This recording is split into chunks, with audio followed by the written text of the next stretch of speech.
The other thing that I find personally important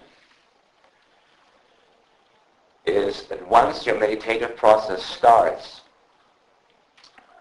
they have a word for that, and Buddha used the word shrotapana. This is a very important word. I will explain to you what the word means. Shrotapana. It is one who has entered the river. One who has entered the river. How do you spell it, Shrotapana? Shrotapana. It spells S-R-O-T-A-P-A-N-A.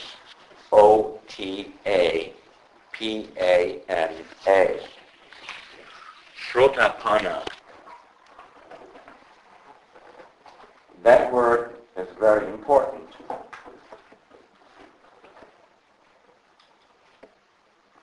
It means, as I said, one who has entered the river. And what does he mean by that? One who has entered the river. One who has entered the river is a human being who has made contact with the universal source, has made experiential contact. What that means is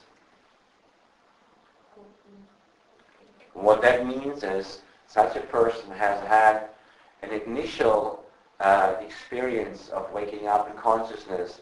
Such a person has had a very powerful experience of samadhi, very powerful. Deep, deep, deep experience. You just wake up, your soul lights up. Okay, it's like sun walking into your dark room. Like your entire house is illuminated by the sun. Your body is illuminated by the sun of consciousness. That's a nice image, I would imagine. Your consciousness is illuminated by the sunlight of the universal source. And so that's not going to stay. It may last for a few minutes or a few hours or a few days.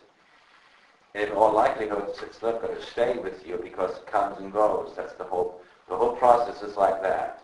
It's coming and going and deepening and deepening and deepening and deepening until there's nothing left to deepen, until everything is integrated and you are completely anchored, you're completely connected with the universal source 24 hours a day. That's the goal.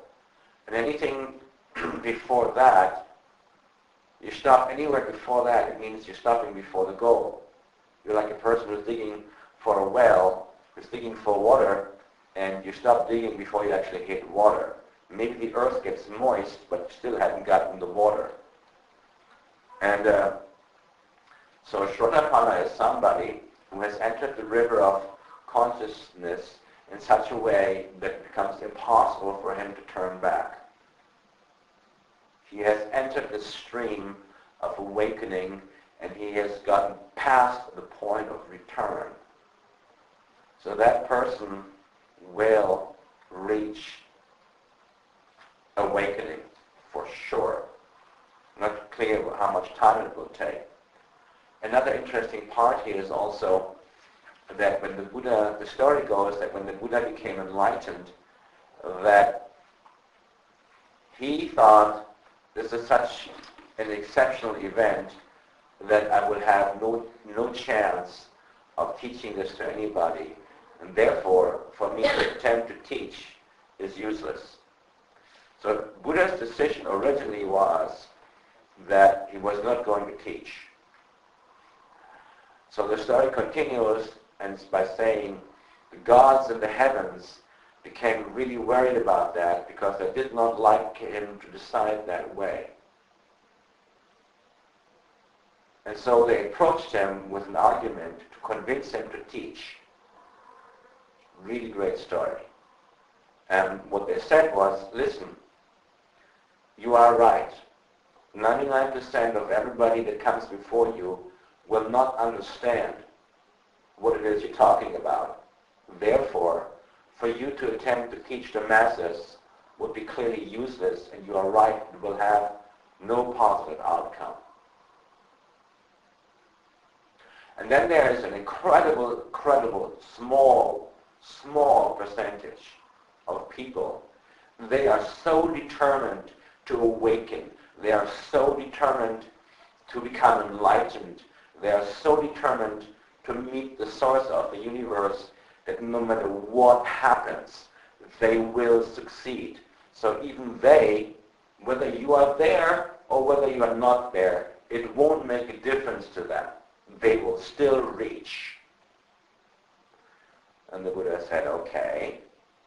And then the God said, however, there is equally a very small number of people between those two groups, the ones that will never get it and the ones that will certainly get it.